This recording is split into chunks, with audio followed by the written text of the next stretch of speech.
Okay, so it's 7, we can get started. Welcome everyone to a new Current Conversations. We are very excited to have Cathy Croft, Democratic Commissioner of the Putnam County Board of Elections, join us tonight, 6 days before the November 3rd election. I know everyone has a lot of questions about early voting, mail ballots. There's a lot going on this year. You can send us your questions using the Q&A button that you'll find along the bottom of your screen. We'll try to get through as many as we can. And I'm gonna hand it over to our editor, Chip Rowe, who's gonna be going through the questions. Thank you, Teresa. Thank you, Cathy, for taking the time. I know that you're probably a little stressed. I was going to play some waves and some nature music for you in the background. I know that every election that I've spoken to you has been a little stressful, but this one particularly, it seems like there's so much interest from people, largely up ticket. You know, the presidential election is kind of driving this, but a lot of, you sent me numbers last week, and just, you know, I think it was 20% in Phillipstown, or just the number of people versus 2016 who are now registered to vote. So you have all this interest. And, you know, I think the first thing that people have been asking me is about the lines with the early voting and the single voting spot there.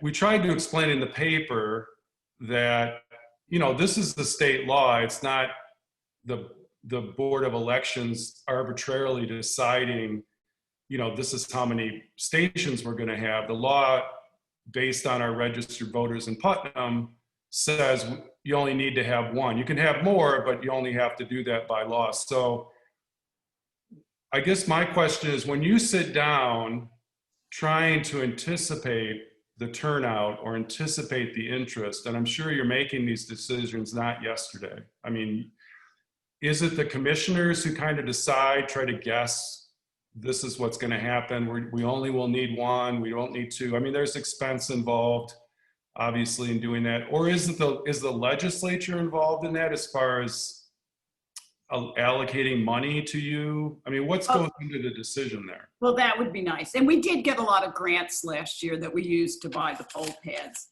But no, the laws that were passed last year concerning early voting clearly stated that you needed one early voting poll site for every, for every 50,000, full complement of 50,000 voters. So in Putnam County, we have about 72,000 active and inactive voters, and I apologize for that. Oh, that's okay. And I didn't even think about my house phone. But anyway, they wait for the Zoom to start, and then they call. Yeah, they did. So, but when the laws were first passed last year, I thought, okay, maybe we don't need to have 2 sites for a primary. Maybe we don't need to have 2 sites for an off-year election.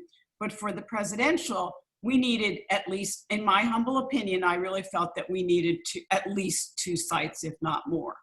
And my choice of having 2 sites was not agreed upon by the other commissioner.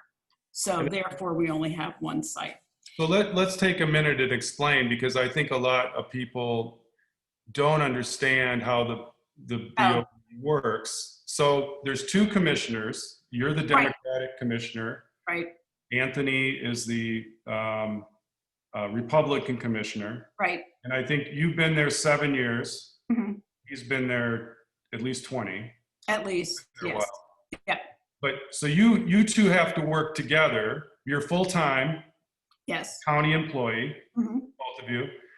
You work together to make these decisions. Also, if there's disputes about petition signatures or appeals, you work together. You know, you both have to agree for something to happen. And then there's this staff of overworked, underpaid Board of Election employees who are doing counting the ballots, opening the ballots, administering the election. The county's paying for the Board of Elections agency of the county. So you're funded by the county legislature.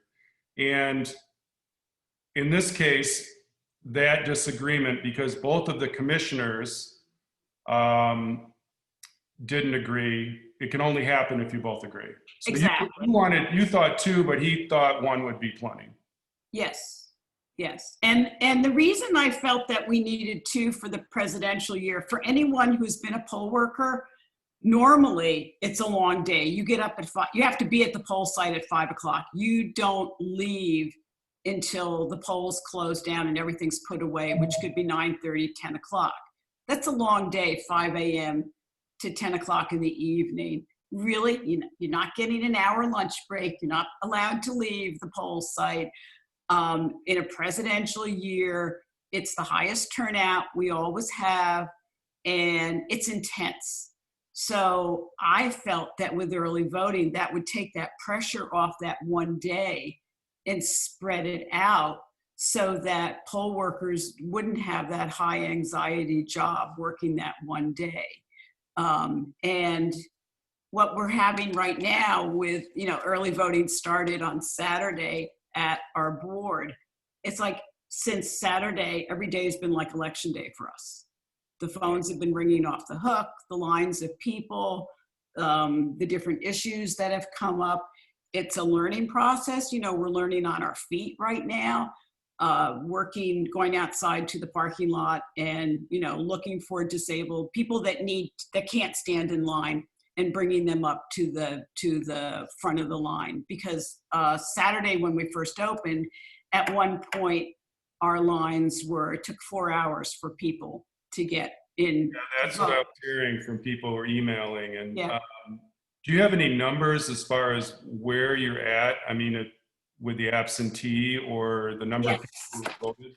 Okay, so as of today, we have actually sent out 13,106 absentee ballots. We've received back 7,632 ballots. And we have had, as of tonight, we've had 5,707 people early vote. Wow. Which is pretty phenomenal. Yeah, that's amazing. So 5,700 people have gone through that line. Yep. So I assume we're going to break 10,000. What is election day going to look like? I mean, does this make it'll be interesting to see if if you have lines like this on election day, or if people if it is spread out. I don't know. That's interesting. Well, it depends on where everybody's, whose early voting is coming from. So I think a large percentage of the early voters are from Southeast and from Carmel. But having said that, we have a lot of people coming over from Phillipstown, and all the other towns. So, and I don't know how many sites on election day do normally have lines. I know 4 years ago, Doherty Hall, which is our biggest poll site in Putnam County, I remember I went there and I was looking and I thought, oh, we need more machines here in 4 years, because there was just a line snaking around everywhere. Now, this year, the good news is we're in the same ED as, it's Carmel 29, which is our biggest ED election district in the county. And a good percentage of those people have already voted by absentee or early voted. So the intense amount of people won't be at that poll site on November 3rd. What is, just remind us of the law in New York as far as it has to be postmarked by the 3rd, but you're talking about absentee ballots. Absentee. So, because there's been this issue with the Supreme Court today or yesterday in Wisconsin, but in New York, it has to be postmarked by the 3rd, but then you count it up. That's new. Sorry? That's new. That's right. That's new. You're right. That's new. That's brand new. It used to have to be postmarked by the day before the election. Now it's election day, and we have up to a week to receive the ballots. The New York State Board of Elections did put up a portal, an absentee portal on their website. So it was really easy for voters, if they had access to a computer, to apply for an absentee ballot. That portal closed last night at midnight. So the only way, if somebody needs an absentee ballot and they haven't applied for one yet, they can come into our board. They can submit an application at our counter, and we will give them the ballot right away. In fact, tomorrow night, which is Thursday evening, we're open until 7 o'clock for absentee voting. And we also are open on, and this is in addition to our regular hours, and we're also open on Saturday morning, 9 o'clock until noon for absentee ballot voting. I said to somebody when they called me after they'd been in line in Beacon for Right. 3 hours, because the same thing happened in Fishkill, you know. Oh, it's happening throughout the state. Yeah, all over the place. I said, can you tell me this? I said, go up, walk in there and get an absentee ballot application, fill it out, hand it to them and get your absentee ballot, go sit in your car, fill it out, seal it, sign it, walk back in, and you won't have to wait in line. Is that an option for people? Like if that's an option. The only difference is that ballot is not going to be read and counted until we don't start counting absentee ballots and affidavit ballots until Monday, November 9th.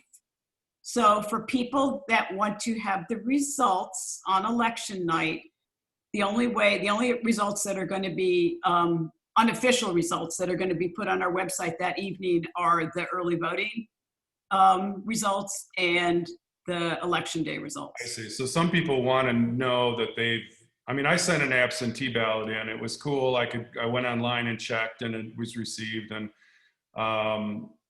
but I think, yeah, if you want to feel like you are in that count on election night, you have to wait. Right. And there's a lot of rumors going around about how your absentee ballot's could be thrown out because it was taped, just all these different things that aren't true. We've had challenges to absentee ballots, but since I've been there, I don't think we've ever not counted anyone. There was a sheriff's race back in 2017, so all sides lawyered up, and but at the end of the day, every ballot was counted. Every absentee ballot was counted. Yeah, and that's a case where both commissioners are looking at any disputed ballot. Right, and that's also a case where the lawyers, if they're going to take somebody to court, it's a lot of expense, a lot of time, and a lot of money to do that. So what happens with my absentee ballot? I mailed it back. Is the outer envelope open? Does somebody open it? Yeah, So that's usually me. My sign. What's that? I said that's usually me. Okay. It's one of my other jobs. You open the outside envelope. That's just gets tossed. That's just the. You have to. Well, they don't all get tossed. Some of the military ballots that come back, they're on their outer envelope. It's signed and dated, and those get saved. They get time stamped and saved, and then the actual ballot, the inner ballot privacy envelope, that gets time stamped. Okay. And then we have a bipartisan review. So we have a Democrat and a Republican look, and they do it separately because of social distancing, but they receive the ballot. And if there's a signature that doesn't look on the ballot envelope, that doesn't look like the signature on file, then we now send out cure letters, and they get mailed out within 24 hours of receiving the ballot. So they don't have to send a new ballot in, they just have to sign the affidavit on the cure letter. I see. So that's all new. That was based on a lawsuit I think the League of Women Voters brought against the State Board of Elections. So that is also not every state does that, where you can cure the ballot. No. And again, I'm not aware of all the 50 states, all the 49 other states and their election laws, but as somebody once pointed out to me, because I think I was moaning one time, I thought it would be nice if we all had this universal, one big database. And this person wisely pointed out that it's good that we're all different, because first of all, it would be harder to hack into, it is harder to hack into individual counties and states. So, but no, the cure letters brand new this year. Well, and all these are barcoded. I noticed, I think when I got my absentee, there are barcodes on Yes. them. It Yeah. just seems like it'd really be hard to do. I mean, maybe you could slip one by of your cat. I don't know. Probably not. I mean, you wouldn't have massive fraud. There's no way. I mean, I don't think people could do it if you wanted to. I'm not sure how, Yes. if you wanted to, I mean, it would take an enormous amount of effort, and I'm not sure how you'd do it.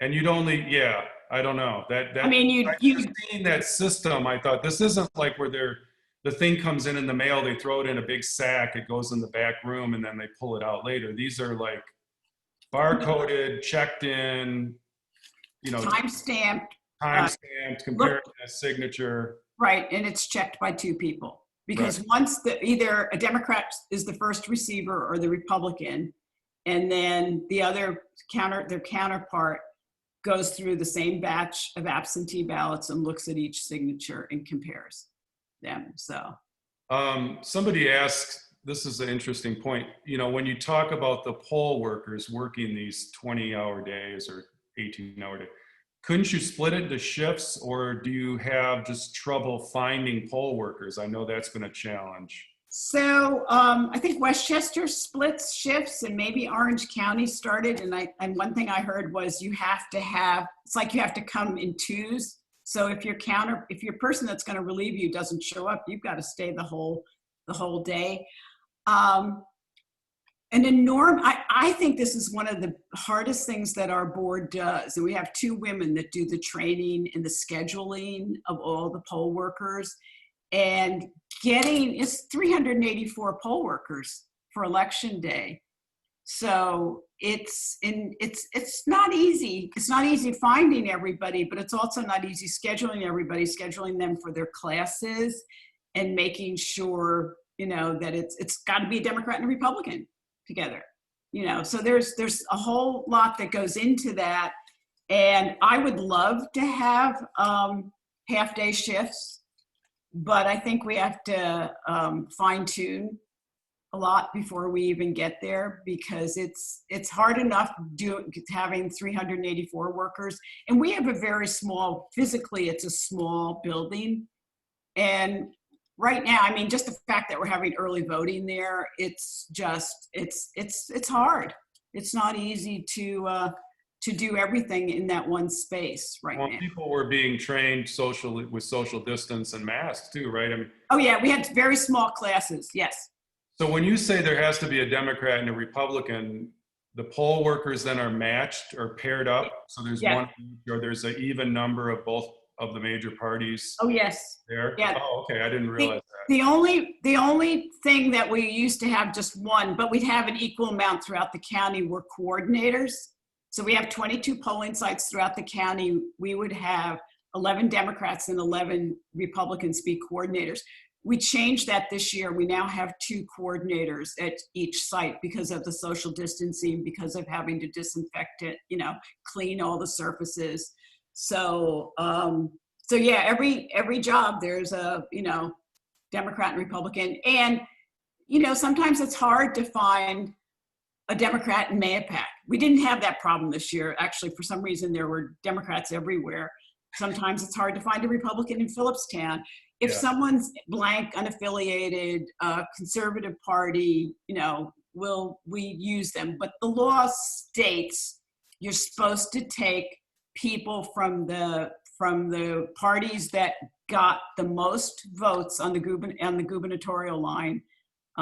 So it's not necessarily, it doesn't say Democrats and Republicans. It just says the 2 parties that got the highest amount of votes.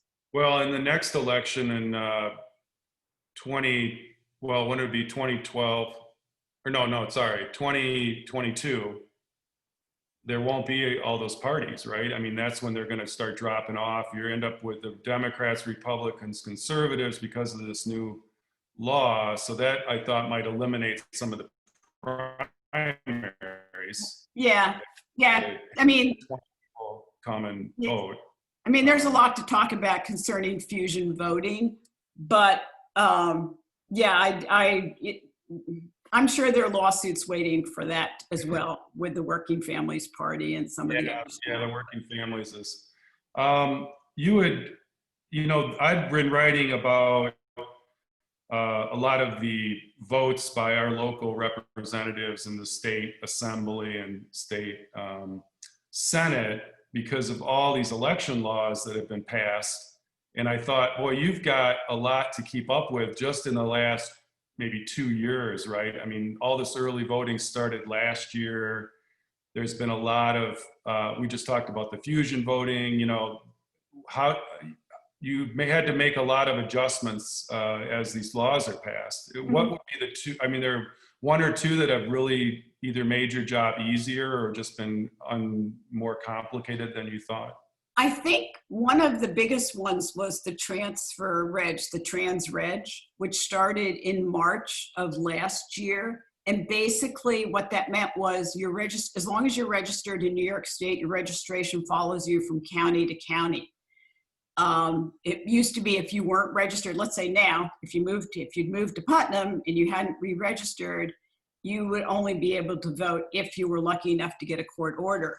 Now, when people come in, you look them up on the Nice Voter, which is the statewide database. Oh, they're registered in Kings County. They're saying they've lived here in Putnam for more than 30 days. They're entitled to an affidavit ballot. So that's made a big difference. That's cut down on court orders. Last year for early voting and for election day, we didn't have a single court order. This year, that's a little different because it's just the nature of the beast. There's just a lot more people want to vote this year, right. Especially this year. Right. Yep. Somebody asked, can you send, I don't know if any states do this, can you send a ballot automatically to every person in Putnam? Would you have the power to do that, or would that be a state thing? If you and Anthony decided we're going to send, I guess you could send an absentee application to everybody in Putnam, or is that out of the realm of possibility based on the state election law? Well, Governor Cuomo had us do that for the primary. Right, that's right. Yes, to both active, which makes sense, and inactive voters, which we got a lot of return mail on that, and we had to pay for the return postage on everything. Yeah. And that was COVID related. Those were the absentee ballot applications you mailed. Or yes. Was it the actual ballot? It was the No, it was the applications. Yeah, that's right. No. And people, and you bring up a really good point, because there's a lot of people that think an application is a ballot, and it's not. We would never mail out ballots to everybody. You see a lot of that misinformation online, that they shredded a bunch of ballots and they sent them out accidentally, but they're always applications, not the actual. Right. Yeah. The only people that can sign up to have ballots sent out automatically for whatever election they're eligible to vote in is when they sign up to be a perm. So that's being permanently disabled. Mm-hmm. And those voters, if it's a primary and they're registered in that party, they will get a ballot sent to them. If they're unaffiliated, they're not going to get a ballot for a primary, but all of them will get ballots for the general election. So when it'll be interesting because like you said, the absentee ballots you'll begin counting on the 9th, mm-hmm. the Monday after the election. And are they processed the same way that you would be when you're at the poll and they put them in the counter machine? They're not counted by hand, right? Or are they? No. Thank goodness. Well, we used to do audits by hand, but that changed last year. We purchased a software called Clear Ballot. So we do our absentee ballots using Clear Ballot, and they go through a scanner. Okay. And we do the audit using Clear Ballot as well. And what we used to do, because we'd have 2 audit teams of 4 people each, and depending on the races, it could take up to 4 or 5 days for a hand audit to do, and also which machine had been picked, because we have to do a lottery for 2 machines for the for live ballots, and then for early voting, it's just It's the 3% office, audit, excuse me, and it's just one machine. Yeah. But you, now when you guys did the primary, I know you were pretty quick. I mean, it took a few days. Dutchess took, I think, 7 days or 8 days. They had like 20,000. Obviously, it's a larger county. They had 20,000 ballots. So it could be a week. It could be 10 days, depending on the number that you're seeing.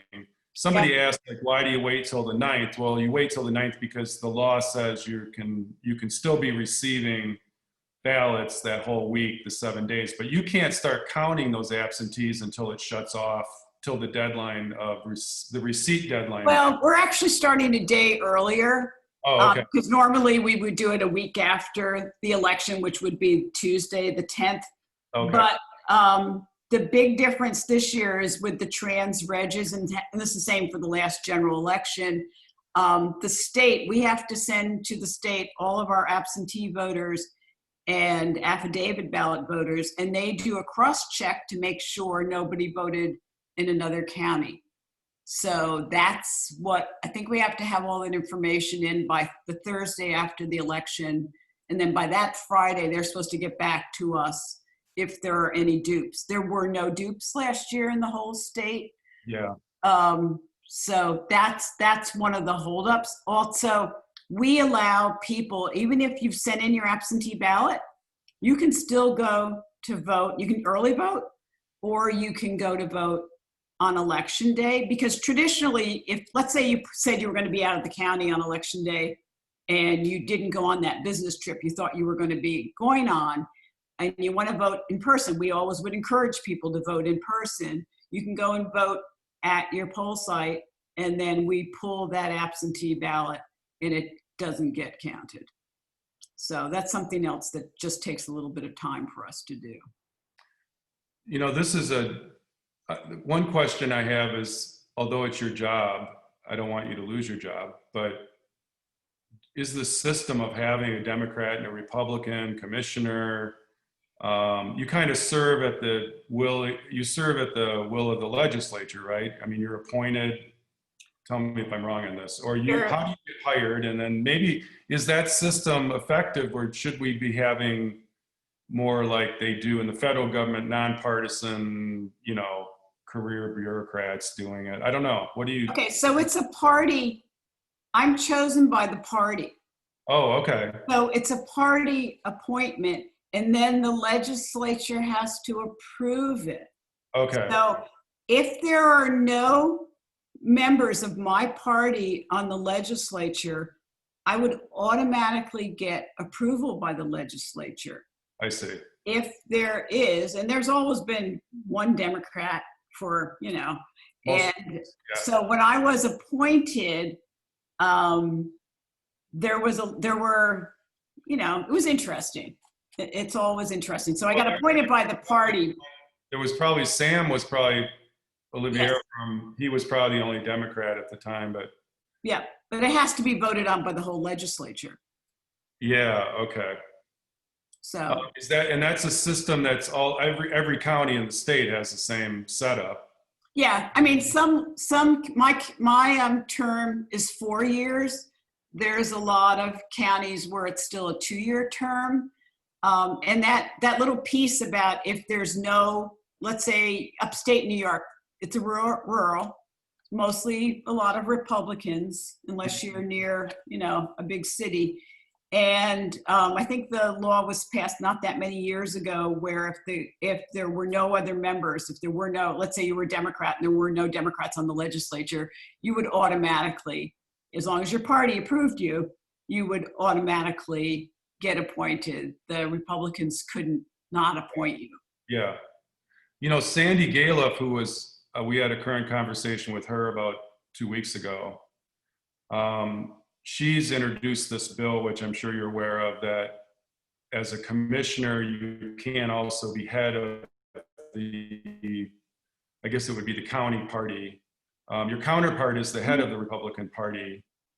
I mean, do you have any thoughts on that personally, just as whether that's a good idea, bad idea? I mean, to me, you could make the argument you're both already partisan. You're the definition of partisan, right? I mean, they have two Right. partisan people in there to have to reach this agreement. So Right. what difference does it make if they're also really involved in their party politics or leading the Right. And to be clear, I am the chair of the Southeast Democratic Party. I have been for a number of years. I think when you're a county chair, I think, sometimes having too much power isn't a good thing. Mm-hmm. But I also realize there's a lot of commissioners throughout the state, both Democrats and Republicans, that are the commissioner as well as the county chair. Yeah. I don't mean to single out Anthony about that, because he's not the only one, but I was just, it is one of those things you wonder if you have, it just seems like another way to look at it could be a simple argument, just don't allow it. And it makes it cleaner, right? I mean, I guess you should, don't allow you to be on the Southeast in a position of, you can be a member, don't allow him to do that. You already have a full-time job. It's an interesting thing she brought up that we talked about. Yeah, no, Sandy and I have had discussions about it. So this is not the first time she's brought it up. Yeah. And I'm sure it won't be the last. Yeah. It'll be interesting to see, when you got all the count done, we were discussing this before, but you thought the turnout had been about 73% in 2016 in Putnam, which generally has a higher turnout than many places. Yeah. Are we going to see 90? I mean, what are we going to see with this interest? Or are we being deceived because it is these long lines and it's the same? Well, first of all, I think, when we look at all the people that are in our database, I don't know that there are, there's the active and inactives, but I don't know how many people in our database actually are still around to vote, right? They might have moved. I don't know whether you're aware of this, but once somebody's made inactive, we cannot purge them until we've gone through 2 federal election cycles. So 4 years. Right. And so looking at that number of 72,000, I was having this discussion with somebody the other day. I was wondering what the real figure is, because I know back in 2016, I didn't think an 83% turnout, because that's what Phillipstown did. Yeah. I just felt it should have been 100% turnout, and then I realized it's never going to be 100% turnout. Oh, that's interesting. Yeah. So because of the data itself might be. I mean, you sent me those figures last week. Right. That's why I went back to you and said, I only want the active, because I thought, I really want to see people who voted in the last 4 years. Yep. There seems like a better chance that they would return. But, these numbers, I mean, there was 15% increase in Putnam County, 13% increase in registered voters in Phillipstown. And you had a 36% increase in Democrats, a 22% increase or 36% increase in Democrats in Phillipstown, 22% in Democrats in Putnam, and 11% of Republicans. I mean, there's just, it just seems like there's a lot. I don't know, is that unusual in 4 years? Would you have seen that same thing happen between 2012 and 2016? Or is it? Yeah, there's always a big surge in a presidential year. I think the difference in the last couple of years has been that more people are enrolling, registering as Democrats than any other party. And then after that, it would be people that are unaffiliated, and then Republicans, where it used to be Republicans had the top registration in the county. But how much do you think the national politics plays in that, when the party that's not in power, those people surge to vote, and if Biden wins, for instance, next week, or he wins in December, I guess. Yeah. He wins on January 19th.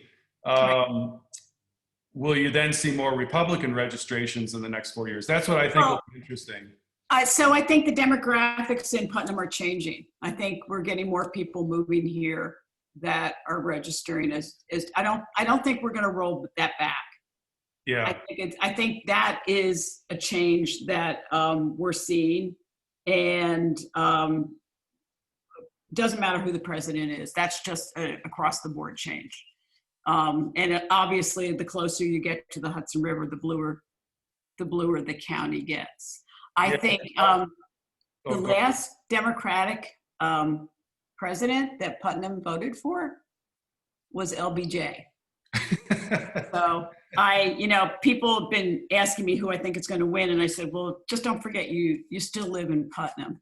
So, but having said that, it'll be an interesting election to see the results around here. Yeah, I would love to look at the, that's on my wish list or things to do, is to look at the demographic changes in Putnam, because I wonder if people, have come to Cold Spring and they've come to Beacon from Brooklyn, Westchester, they get priced out. Like a lot of people, you hear this, they come, but now even Beacon and Cold Spring are getting really pricey.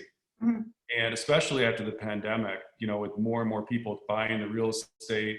So either people go past Beacon, which now makes, would be a much longer commute, or are they going to start looking at Brewster, even Carmel, like looking at the east side of the county, which is 20 minutes from the river, Right. And we've changed. You have a Metro North line. And I don't think that's going to happen in a year, but, I'd really be interested to look at it like in 20 years, is it going to be, is the Putnam legislature going to be 3 Democrats? And right. I don't think it's going to take 20 years for that to happen, Chip. Yeah. Yeah, because they're more, and here's another, I always think misleading, because we are termed a red county, but I also feel that in order for Democrats to win, they've got to run. And so this year for the legislative races, I think there's only one Democrat running. Well, there's one running on the Democratic line. Well, Tony in Kent. Vinny Fiorentino. Yeah, the other 2 are unopposed. Yeah, you're right. Yeah. Yeah, but that could change. That may be the first thing to look at is competitive races. Exactly, because you're not going to change. You're not going to get people can't vote for no one. Yeah. Right. So. Right. All right. Somebody did ask about, we talked about this a little earlier. The salaries of the people who work at the BOE are set by the legislature, or they're county employees. So there's the legislature, I guess, decides on the salaries of the commissioners, but then the other people who work there this is a question from somebody, the other people who work there would just be county employees at a certain level. Is that how it works? Because I think you guys your salaries are approved along with the county executive, all the people on that list, the deputies and. Right. Yeah. Right. Yes. Okay. Okay. Well, we've kept you. Wow. Okay. I promised you half an hour, but you did. And I know you don't really have anything going on. That's what I figured. That's right. I came home early tonight to do this. Are you guys all there? Well, first of all, I'll say thank you to you and everyone at the Board of Elections. I know you guys are stressed out of your minds. Mm-hmm. I'm sure that the people who have been waiting 3 hours in line are so happy to see you. That I'm sure they're all very polite, and people are polite, I hope. Chip, the people online have been phenomenal. I imagine waiting online for 4 hours to vote, and they are so happy and so excited. I have never seen, people coming through that, for the most part, it's a pleasure. It's a pleasure for me, but it's just, they really enjoy waiting online and speaking to other people online. Right. So, yeah. And it shows the value, people shouldn't have to wait in line, as we just but there's a value to it. I mean, I think people want to wait and, aren't gonna, or they could try my trick if they wanted to go and get the application. Right. Yeah, right. That's my trick. Yeah, the one thing I'd like to say, and I don't know how many people are watching right now, is most of the voters are using the bowling alley to park in. and the bowling alley is a business. And if they could stay away from the actual building up in the upper section, because he's been very nice, extremely, I think, much nicer than I'd be if I owned the bowling alley. Yeah. But, and yeah, in 4 years, hopefully it will not be the same. Well, he should be out there handing out 2-for-1 bowling. There you go. You know, have him come back after the election to bowl. Yep. Yeah. Well, thank you so much. We'll end it. I think I got most of the questions, but I will try. If there's any random ones here we didn't get to, I'll just maybe email you to help answer them. But I appreciate it so much. Thank you. I know you were busy, and it was great. Very interesting. The whole process to me is fascinating because it is, I think, more technological and advanced than people maybe imagine. That it's not just a bunch of people I think people think of the Chads from Florida. Yeah, right. You know? Yep. And the two of you are looking at them, and it's all machine readable kind of thing that it's scanning it, and so I have a lot of confidence in it actually. So. Well, thank you. Yeah. And thank you for giving me this opportunity to speak to you. Well, thank you. And so, Teresa, if you want to come back and. Yeah. Thank you again. Thank you so much. We got some messages just thanking you for, everything you and your staff are doing. So again, thank you so much for coming, especially 6 days before Election Day. And to everybody watching and those who couldn't watch, we're going to be posting the recording of this tomorrow, so you can share with anybody who wanted to watch but couldn't. Thanks, everybody. Have a good night.